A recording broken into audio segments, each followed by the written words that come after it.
She thought leaving me would be her golden ticket. Her smile as she signed the divorce papers seemed like that of someone already counting the money in her head. What she didn't suspect was that she had been watching my transformation.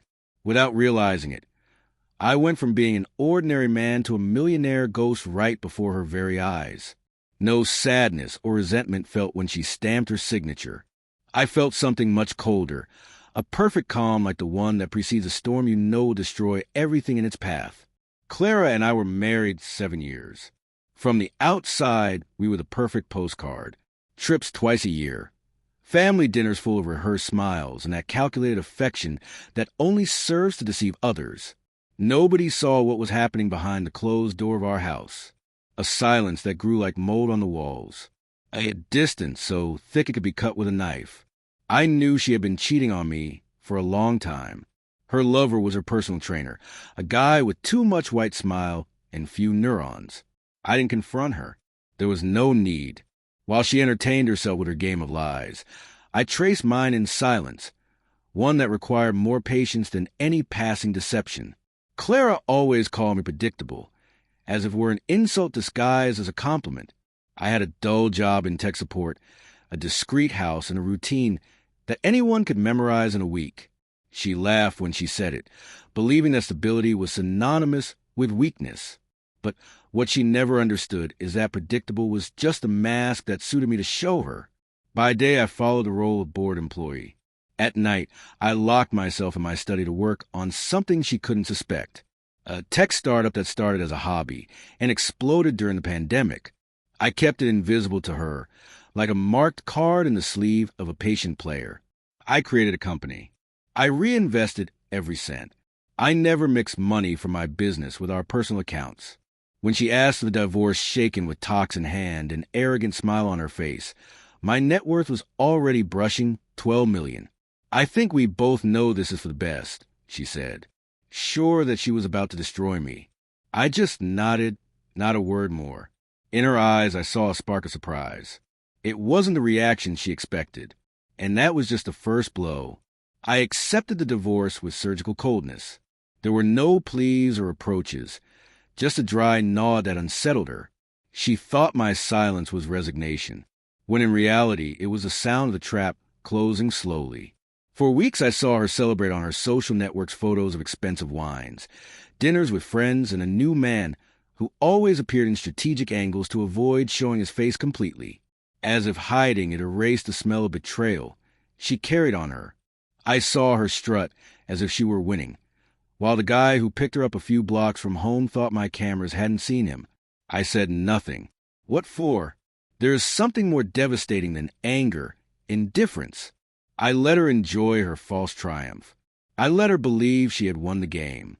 That would hurt more when everything came crashing down at once. The day of the hearing arrived.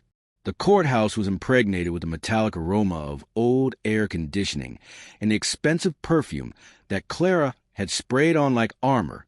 She entered walking as if it were her own red carpet, fitted dress, heels that resonated on the floor, and that smile that said she already felt owner of the house, of my money, and of her new life. She even winked at me from the other end of the room, as if we still shared some secret. I just looked at her, without blinking. I took a seat next to my lawyer, a man with a stone face and a low voice like a shot with silencer. In silence, we reviewed the documents that would change everything. Meanwhile, she flirted with victory, convinced that in a matter of minutes, she would leave there with half of my world in her hands. The irony seemed almost poetic to me. She had spent years seeing my life as boring, without noticing that under the surface there was machinery in motion, one that she never saw coming. Her lawyer was the first to speak. With a confident voice, he accused that I could be hiding assets. The declared salary of Mr. Munoz does not match his lifestyle, he said, convinced that he had smelled blood. The judge looked up and asked me for my documents. My lawyer handed them over with the calm of someone who knows the game is won before it starts. Not a word, just a slight sound of paper sliding over wood. The judge skimmed the pages, raised an eyebrow, and spoke. His voice boomed in the room like a hammer. Mr. Munoz owns and operates Munoz Systems, LLC, a technology company founded before the marriage. His current net worth amounts to $118 million. I saw Clara's world crumble in slow motion. The smile died on her lips, her pupils dilated, and her hands began to tremble. For the first time in years, she was speechless. The silence in the room was so thick that I could hear the hum of the fluorescent lights. Clara looked at me as if she had never seen me before. Her mouth open, unable to articulate a word, was the exact portrait of someone who has just realized that they were playing cards without knowing that the game was already over. I wanted to memorize that expression. Incredulity mixed with fear, a masterpiece of her own arrogance shattered. She tried to speak, stammering something incoherent, but how she stammered, looking for support from her lawyer, who now avoided looking at her. He had no answer because the truth was simple and brutal. Everything I built I did in the dark, far from her radar, with the precision of someone who knew exactly when to reveal his hand. She, on the other hand, was naked in front of a reality she could not control. The judge continued reading. The business was created before the marriage, with separate accounts and without any contribution from Mrs. Munoz. Each word was a dry blow, like hammer blows on a newly placed tombstone. Then the final thrust. According to the prenuptial agreement signed in 2016, the company and its assets are the exclusive property of Mr. Munoz. Clara blinked several times, as if that way she could erase the scene, but there was no turning back. I saw how her hands, so firm when signing the divorce papers days before, now sought something to hold on to. The judge barely looked up to confirm his ruling. There was no legal basis to grant her even a cent of the company. Her prize was reduced to half of the shared account, little more than crumbs, and the car that she herself had chosen. Nothing more, without house, without pension, without that fortune that she already took for granted. Her breathing accelerated, her trembling lips trying to find a way out. She looked at me now without pride or mockery, only with pleading. We were together 7 years. She said almost in a whisper, as if that phrase had some magical power to rewrite the law or my memory. I looked at her coldly. 7 years in which I worked in silence, building an empire that she never bothered to see, busy as she was with her cheap betrayal and her fantasies of superiority. The judge gave the last gavel blow. Case closed. That was the final sentence. Clara said nothing, just gathered her things in a silence that weighed more than any scream. As she left the room, her heels sounded hollow, devoid of that security with which she had entered. I saw her hunchback disappear through the door and knew that I had just witnessed something more than a divorce. I had attended the fall of an inflated ego to destruction. When I left the courthouse, the afternoon was cloudy, as if the sky reflected the emotional climate that I had just witnessed. Clara was a few meters standing by the curb, looking at her phone aimlessly, with that expression of someone looking for an exit that doesn't exist. Neither her lover nor her friends were there to pick up the pieces. Just a harsh silence, the kind that doesn't break even with tears. I stopped for a moment, lit a cigarette, and watched her without her seeing me.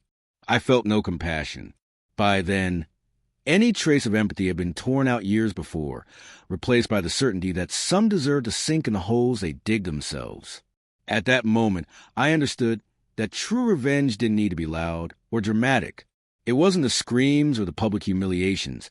It was that emptiness in her eyes when she realized that everything she planned was slipping through her fingers. As I walked to my car, I remembered the endless nights in front of the monitor, programming lines of code until my hands hurt. The cold coffee, the sleepless dawns, the calculated risks that she never knew I took. Each sacrifice now weighed differently. They were not just memories. They were silent weapons that I had sharpened in secret, while she thought I lived to pay bills and be her boring shadow. I got into my black sedan, a vehicle so discreet that it would never have betrayed my success. I drove to my real home, a penthouse in the center of the city, one that I never mentioned, bought with money that never touched our joint accounts. From its windows, the city looked like a board of lights and shadows, a perfect stage to watch the crowd collapse without making noise. I poured an expensive whiskey of those that I never tried in her presence. I leaned on the balcony railing and lit another cigarette. From that height, the world seemed different, smaller, easier to dominate.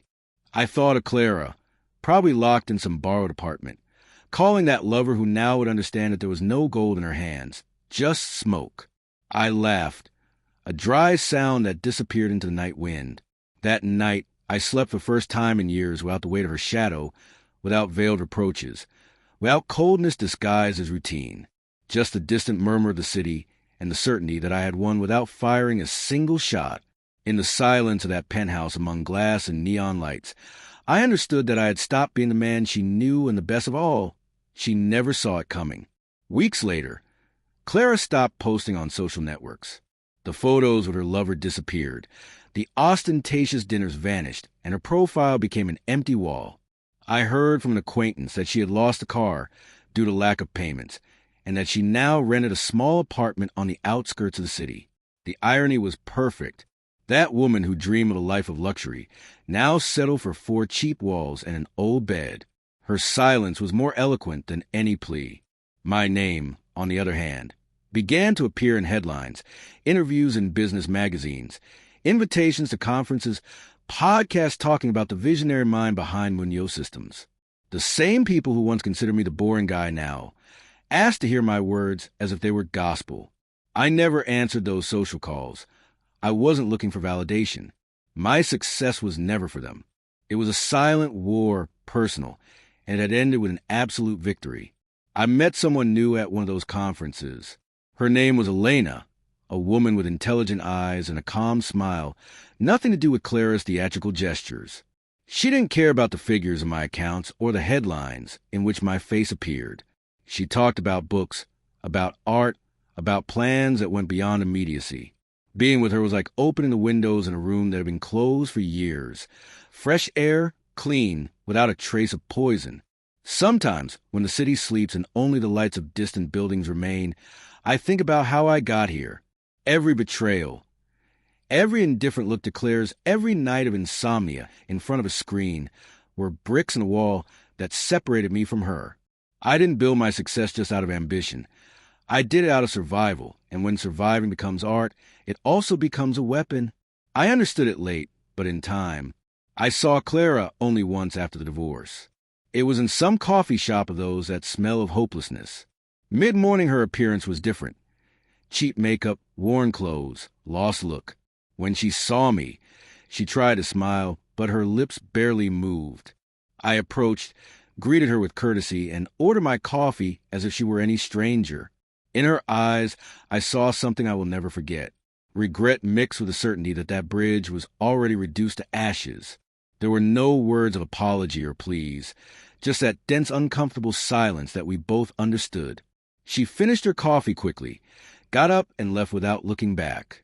I saw her disappear into the crowd, small, irrelevant, like a shadow that no longer had any weight in my life. At that moment, I knew I didn't need more proof. I had won the most elegant war of all, the one fought without blood or uproar, just with patience and strategy. Today, as I observe the cities from my penthouse, I think of that phrase that I repeated to myself when everything seemed stagnant. Build in the darkness. I did, and when I turned on the light, what I saw was not just wealth or freedom. It was a different man, tempered by the fire of betrayal and the cold of silence. Clara now lives with what she lost, and I with what I built.